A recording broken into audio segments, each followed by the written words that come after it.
Please give a warm Texas welcome to Senator Jim DeMint. Thank you. Oh, this is a, woo! Thank you.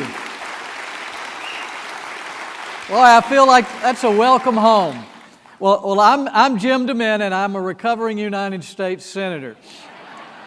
I've gone 283 days as a private citizen now. I'm going through the steps to recover. And the first step was not going to the inauguration, which was a great relief.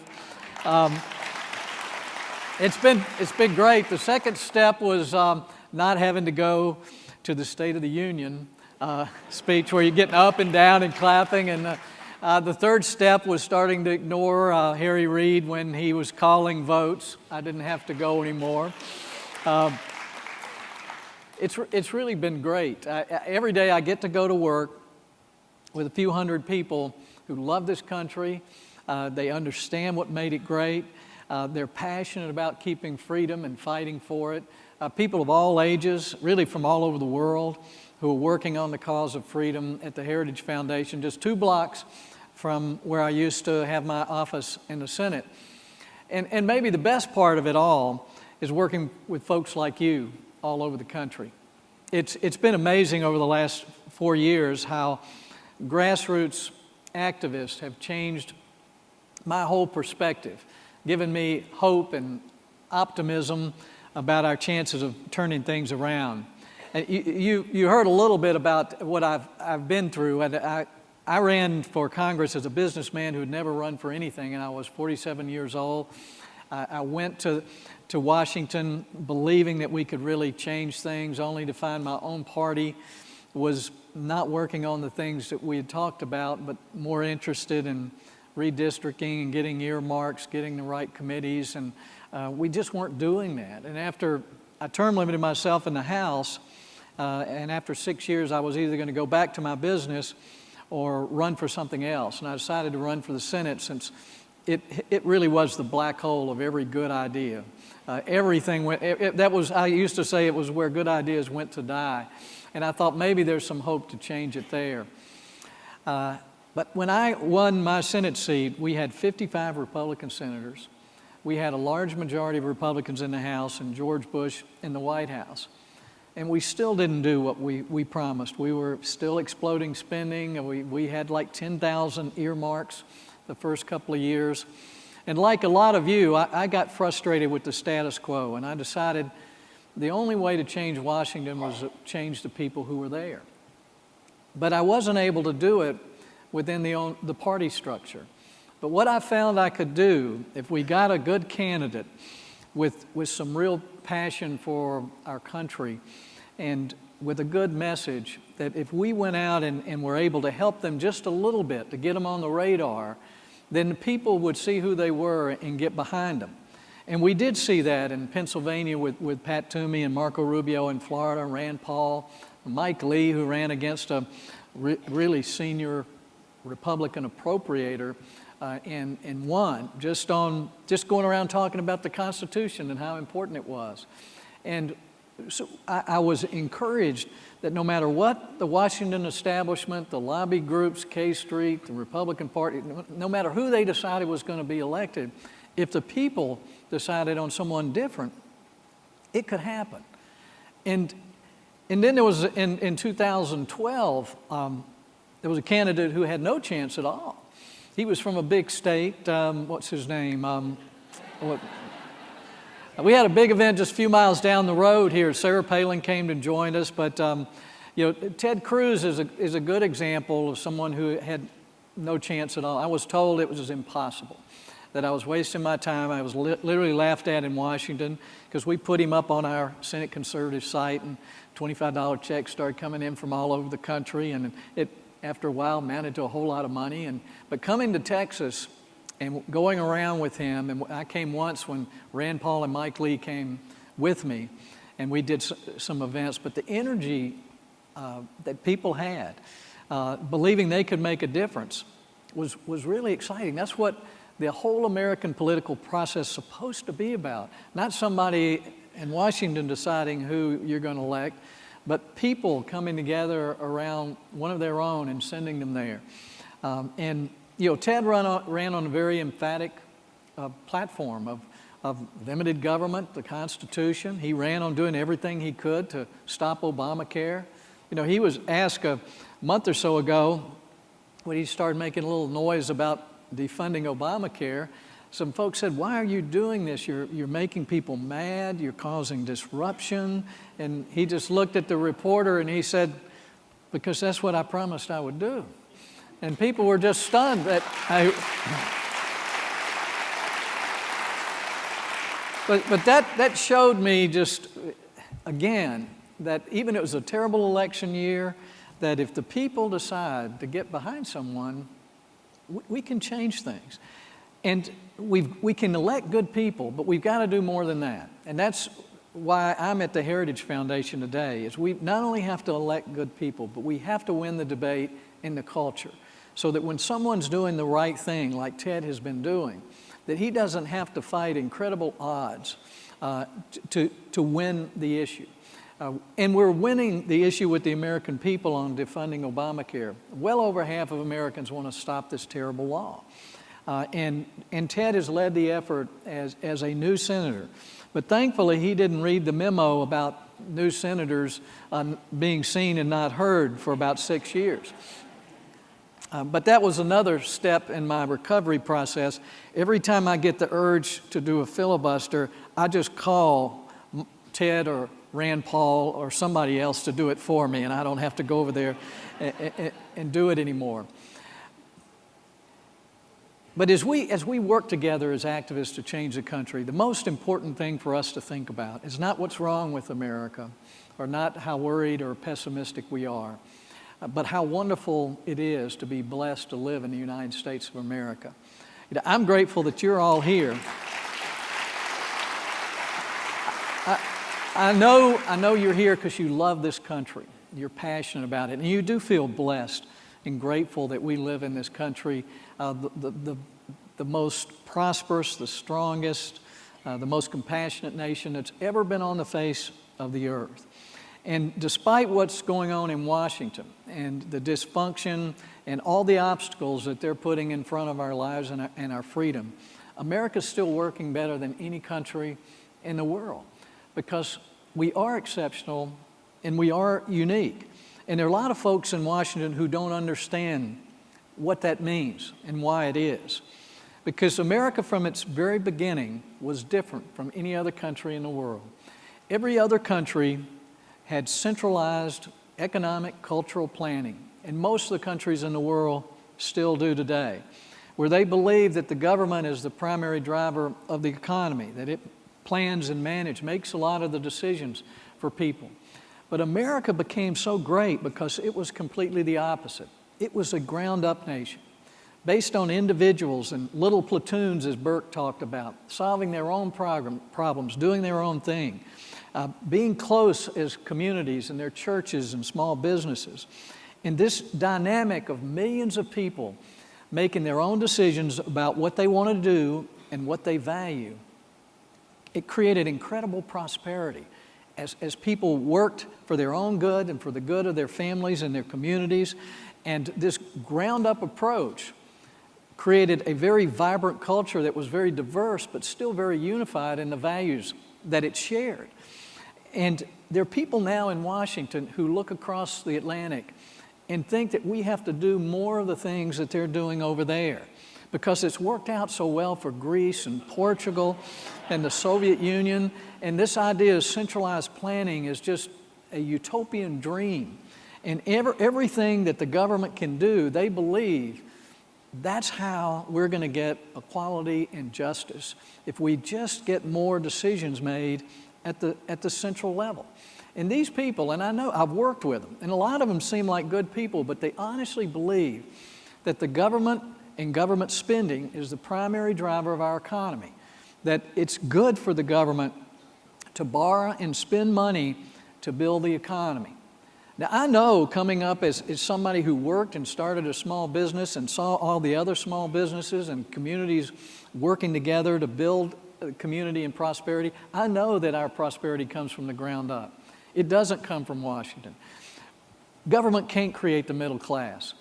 I was in the middle class most of my life, and it was only because I could do work for people who were wealthier than I was that I could get in the middle class in the first place. Success creates the middle class.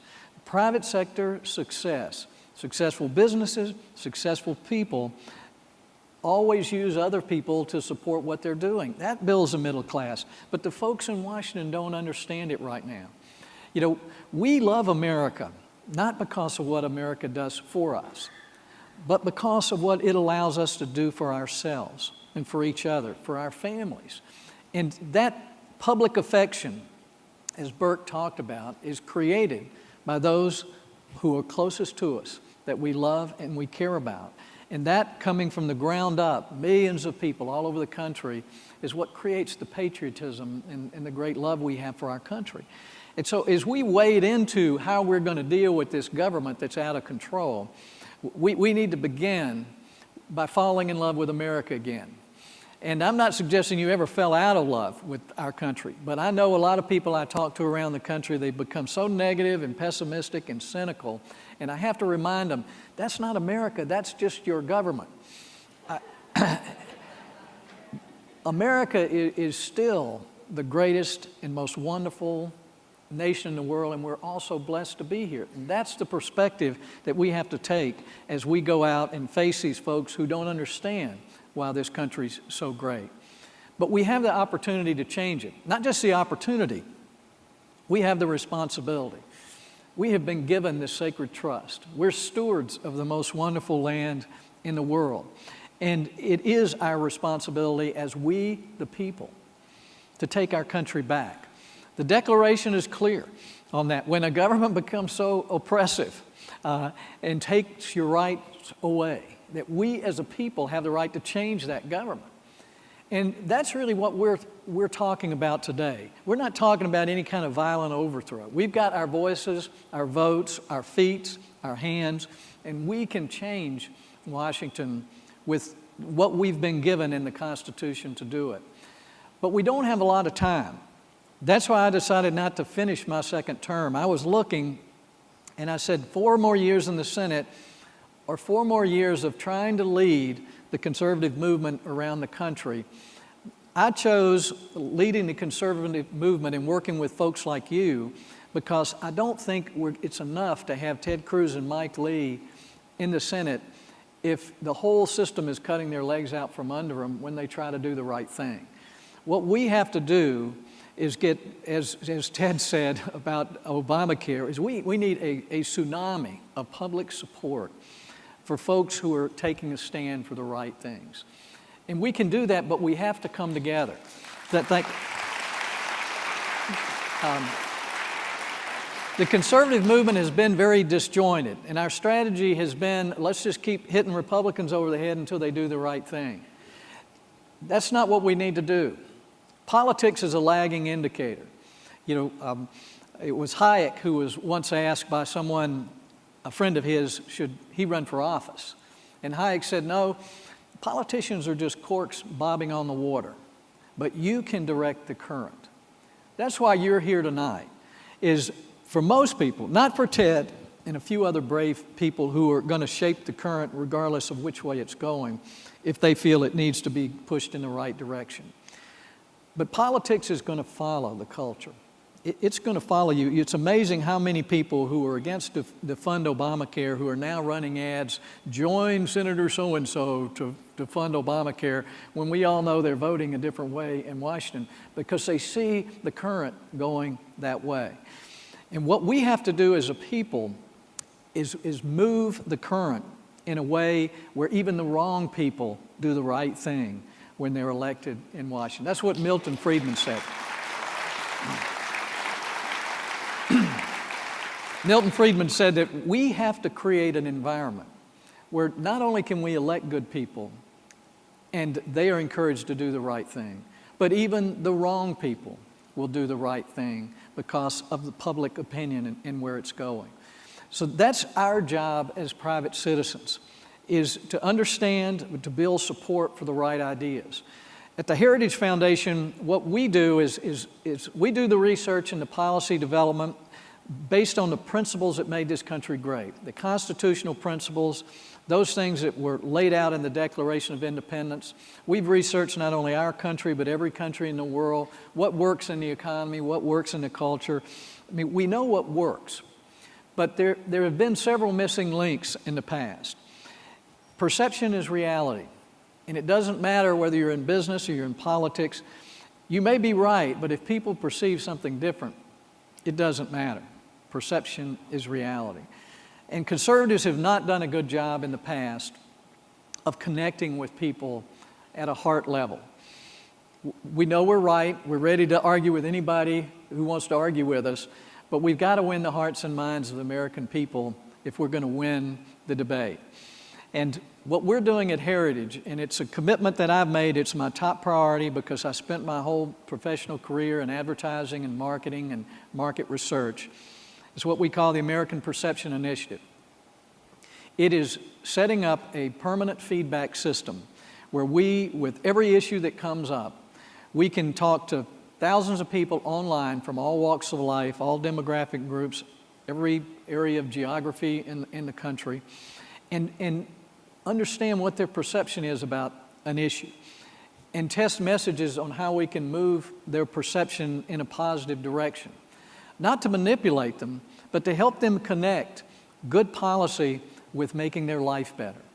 That's what we need to talk about, is convince people that we want to make their life better and help them understand for us all to have a better life, our children and grandchildren to have a brighter future, that we need a strong culture, we need a strong economy, and we need a strong America. And those are just three basic legs to the conservative stool. And the policies that we've got to back them up are very important. A pro-growth tax policy certainly creates a strong economy. But instead of talking about cutting spending, a balanced budget, and constitutional limited government, we have to start with helping people understand what I'm here for is to make your life better and to help you see those policies that'll create more opportunities for you and your family in the future. Here's how we're going to do it. And here's what we have to have from our government to make sure that happens. We've got the right ideas. The other side talks about problems and promises the government's going to solve them. They never do, but the truth doesn't matter for them. They're going to continue to tug at the heartstrings and talk about the problems and the need to get help from the government to people.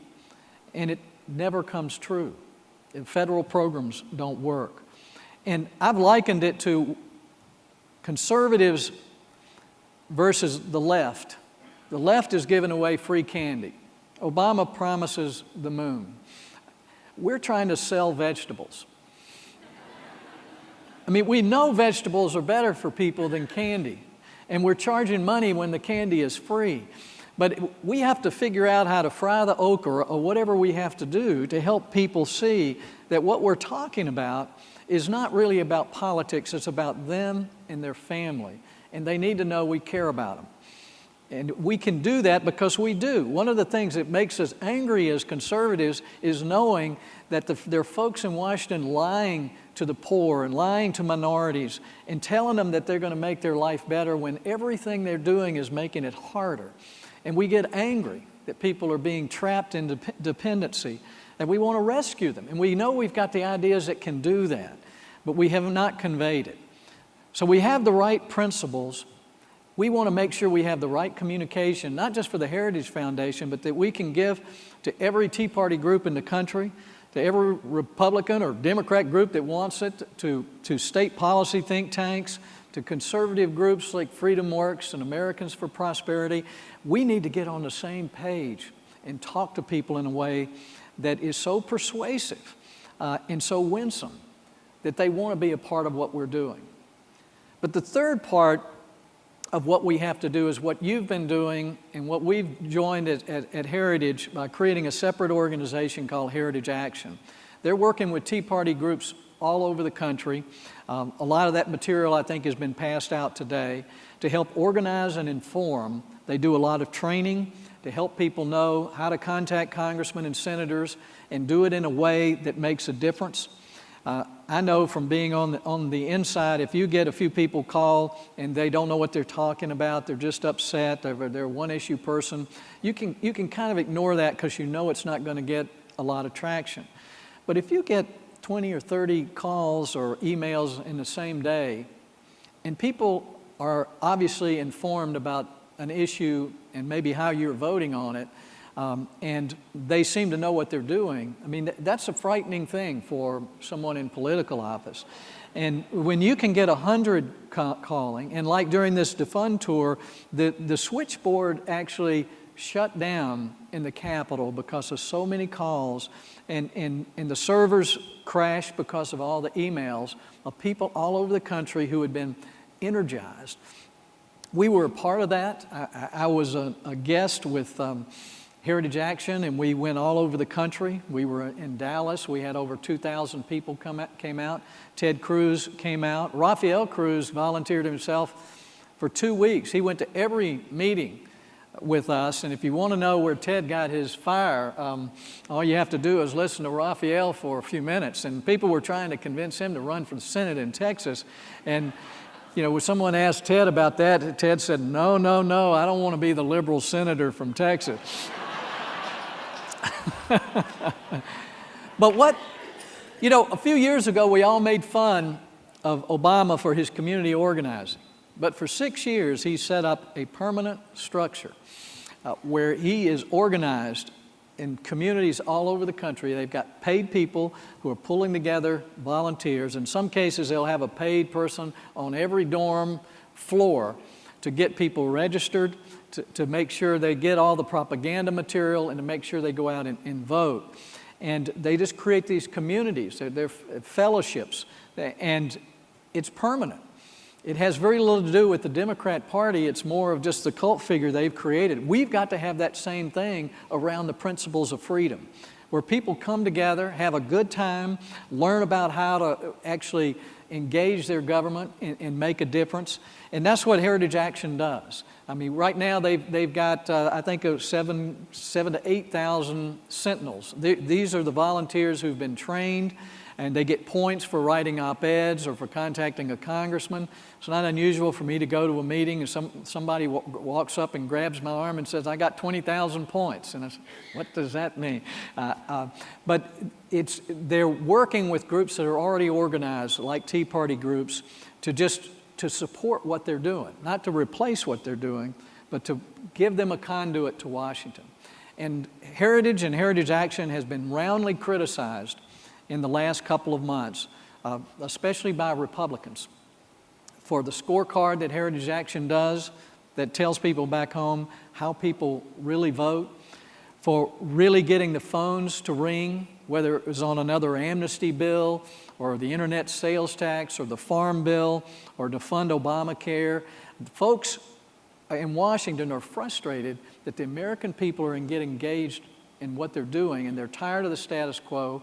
They're tired of the pretense, and that's what we have to do to put it all together. The principles, the communications, the grassroots organizing with people who care about our country and love our country, and really want to help rescue those folks who've been trapped by the lies and dependency created by the left.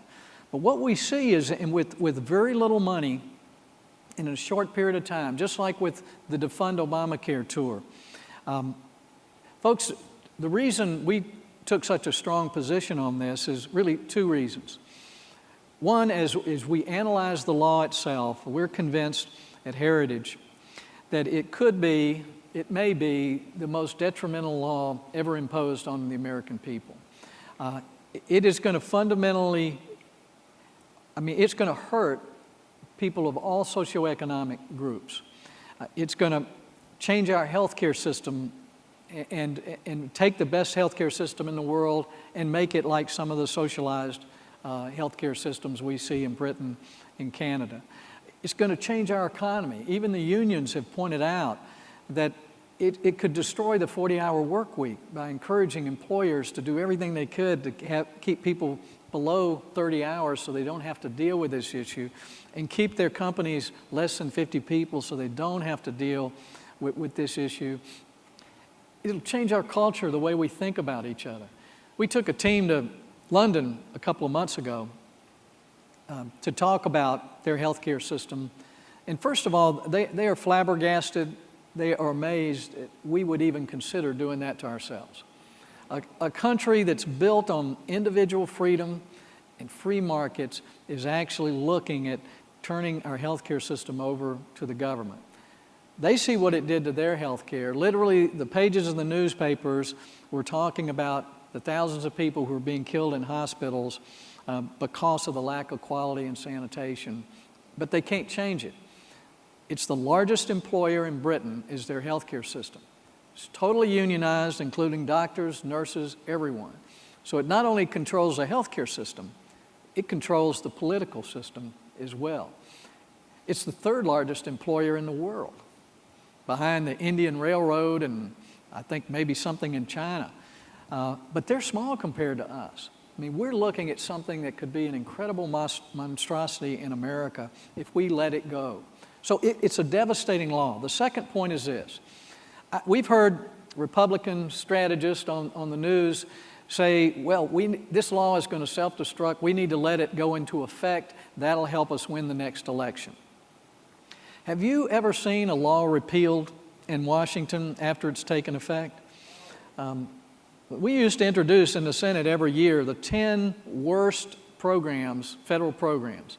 The General Accountability Office produces their statistics every year on the most wasteful, ineffective programs. And we would take the top 10, put them on the Senate floor for a vote. We could never get 50 votes. We couldn't even get all the Republican votes because every program has constituencies. But by this time next year, if this law is funded, it's going ahead.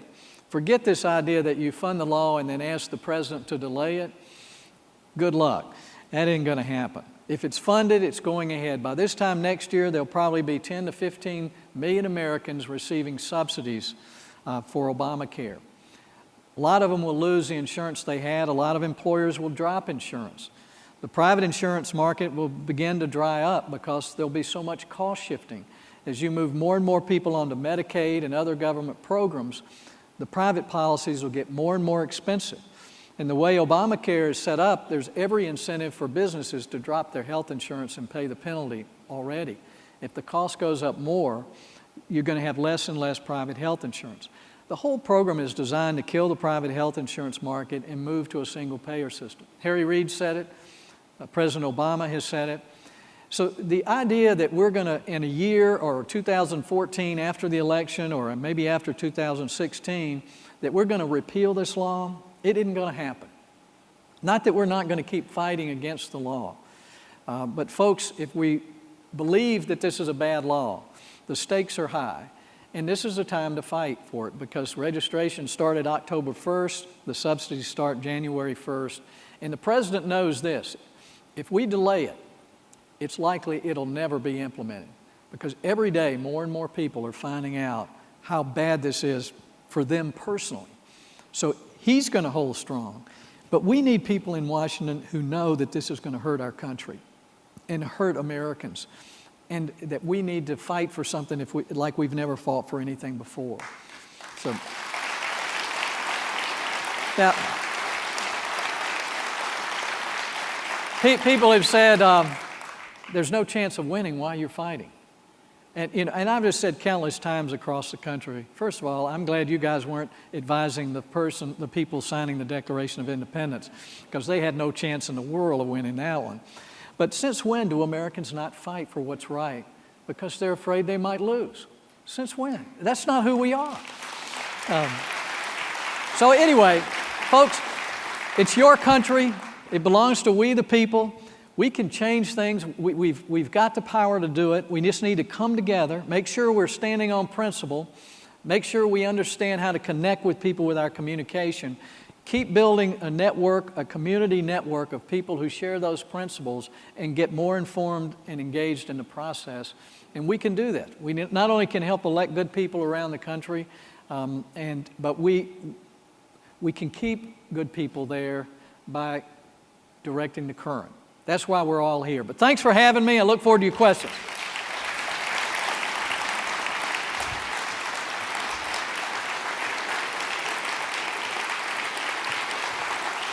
Thank you. Is that to throw up in or what? Oh, okay.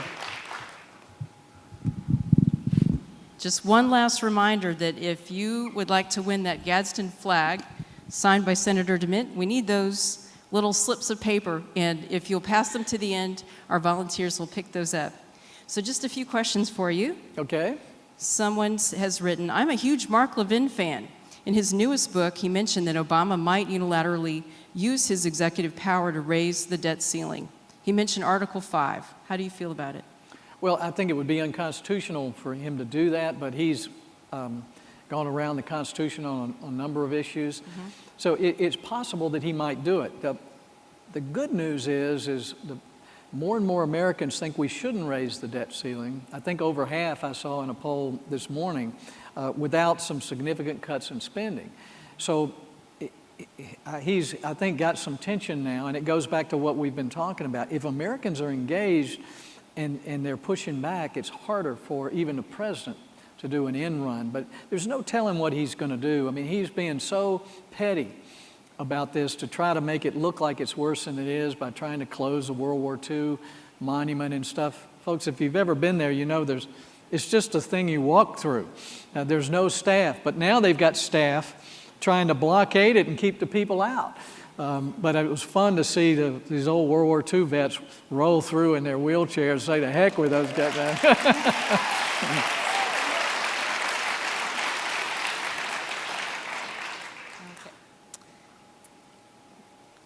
When are the conservative Republicans going to get their act together and present a coherent plan of action?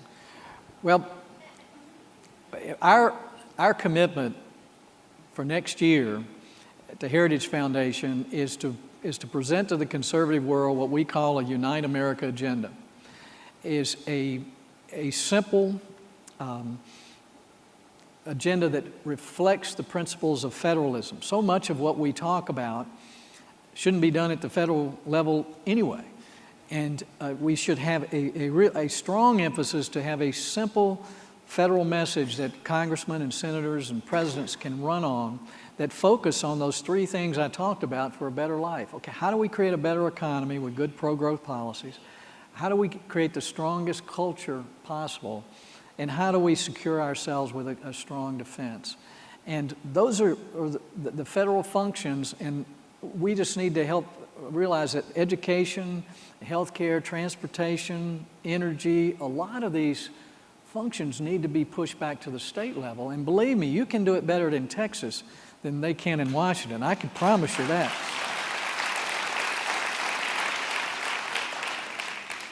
How do we unwind the entitlement mentality? Well, I think it's another thing we looked at in Britain. Of course, they were further along than us in the entitlement state, but they're actually further along in trying to reform than we are. And what they are doing, instead of talking about the freeloaders who are dependent on the government, they're talking about how we can rescue people who've been trapped in the indignity of dependency with programs that make it hard for them to get off.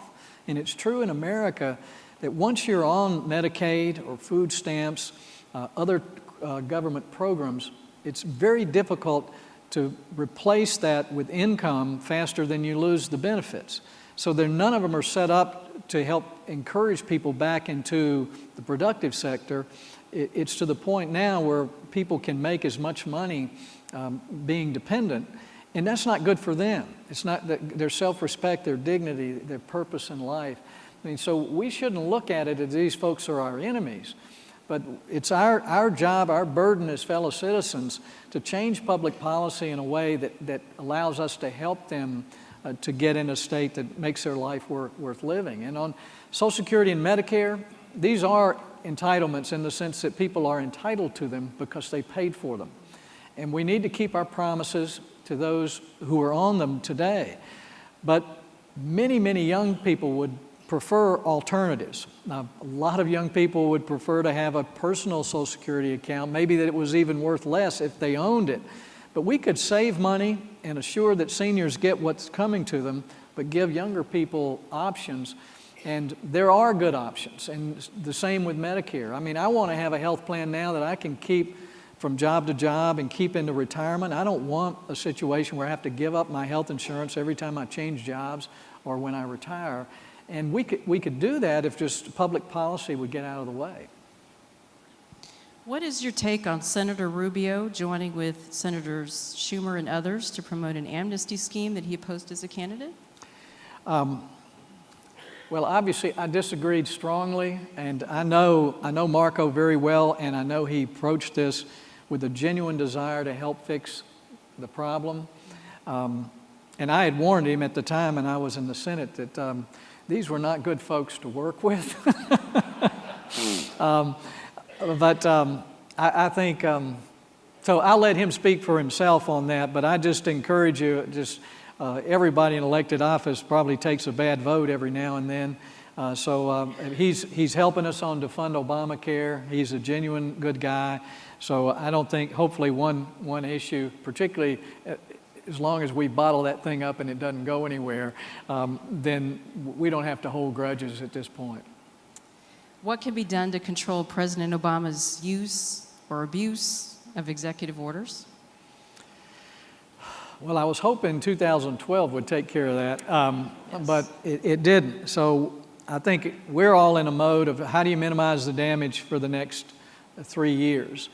Because a court case that would try to overturn an executive order would take years. But part of it, creating public dissent when he does that, it helps. It would create a little pain when he gets outside the Constitution. Just by helping people know what's going on, it's less likely that it's going to happen. But what we want to do at the Heritage Foundation is make sure over the next few years that we get more and more Americans informed and engaged of supporting this great country, and then through Heritage Action, build a network that can change things. And like I said, I'm optimistic that we can do it. Mm-hmm. This person's heard a rumor that the House is working behind closed doors on immigration reform. That's a carbon copy of what was in the Senate, the Gang of Eight proposed immigration bill. And this person also believes that Boehner was in favor of going ahead with this and bringing it up to distract from Obamacare. Mm-hmm. Would you care to comment on that? Well, obviously at the Heritage Foundation, we're against this because it's one of those big bills where the cover page promises a lot of things, but once you read the bill, it's not true. This is an amnesty bill. It is unlikely we'll ever get the other reforms that are promised in this bill, and I think a lot of the House members have heard from their constituents. I'd be surprised if it came back up this year, particularly given the fights that we're in now with the budget and all, but we have to be vigilant because there are a lot of big corporate interests that want this, and there are a lot of people who are misguided into thinking that somehow this is going to help our economy when we've done a lot of analysis, and we know it's going to cost American taxpayers trillions of dollars to do this. And this is not the right way to run an immigration program. It's not a good way to honor our heritage of immigration. We need to bring folks in that help Americans improve their lives, increase their incomes. And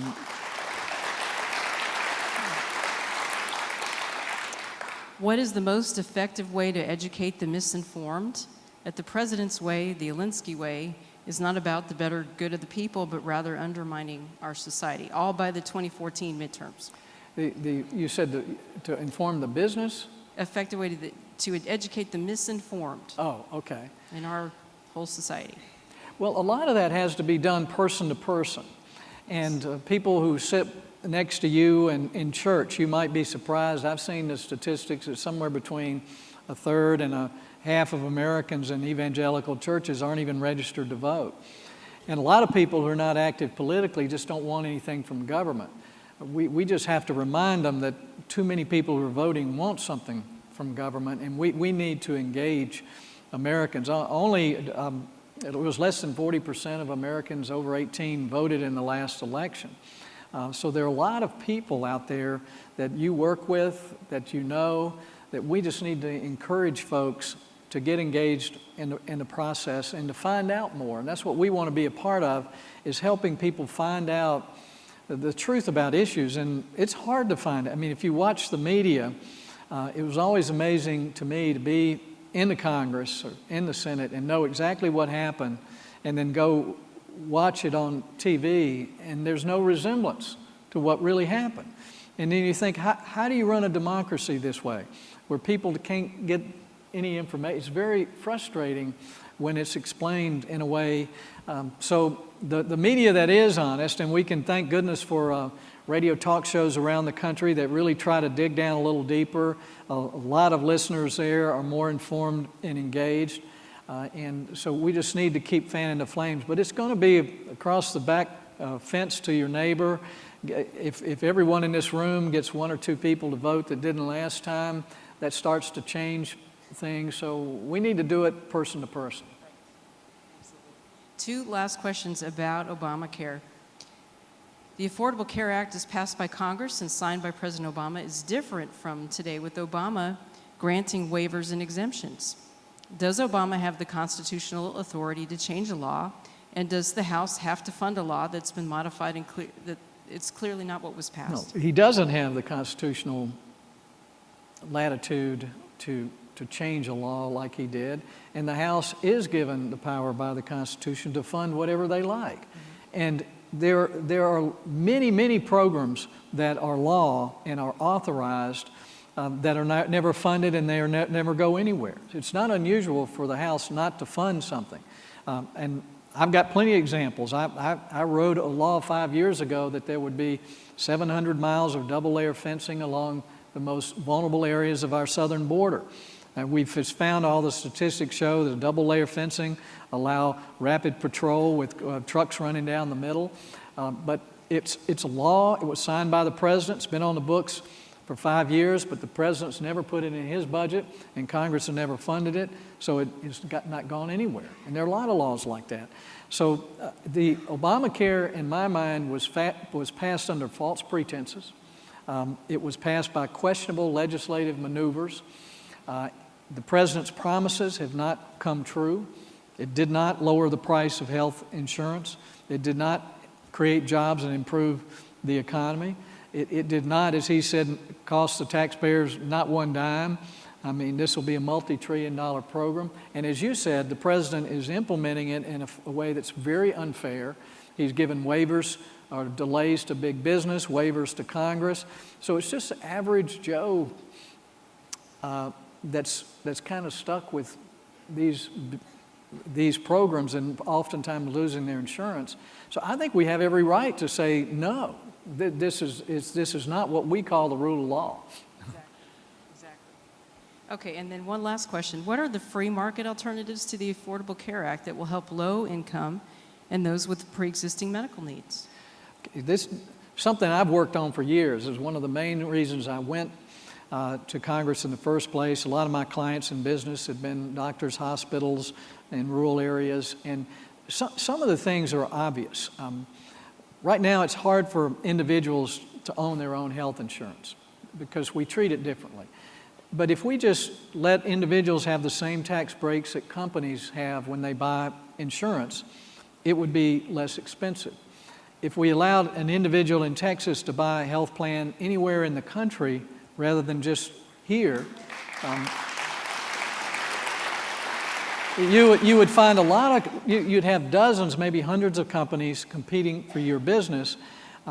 If you allowed a lot of small businesses to come together and pool their employees to buy less expensive insurance, then they could get it as inexpensively as a large corporation. These don't cost the taxpayers anything.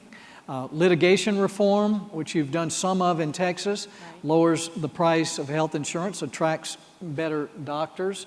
And you can deal with those with pre-existing or high-risk situations state by state in a way that focuses on individual needs, rather than saying because you've got some with these conditions, everybody has to have a government plan.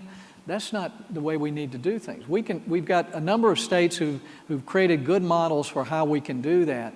So there's solutions out there, but my goal has always been that every American has access to a health plan that they can afford and own and keep. And if you had people buying health plans when they were younger because they were available to them as individuals, then you wouldn't have so many people 40 and 50 who have pre-existing conditions and no insurance. I'd love to be able to buy a plan for my grandchildren today that, like whole life insurance, that develops equity and that you can keep throughout your life. We could do that. But these things have been blocked by the liberals in Congress for years because they didn't want our healthcare system to work better. They didn't want individuals to have their own plans because their utopian dream has been government-run healthcare. It has been a dream, and they believe in it, and they have the courage of their convictions. It didn't matter that more than half of Americans were against Obamacare. Every Democrat in Congress voted for it. Many of them lost their next election because of it, but they believed in it enough to stand up and lose an election for it. I think conservatives need that kind of courage in Washington too.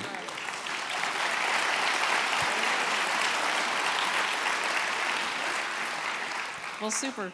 Let me just say, some of us, I was a little nervous when I read that you were leaving the Senate, but I'm so thrilled that you're the head of Heritage. And Heritage Action has been a fantastic partner. Thank you.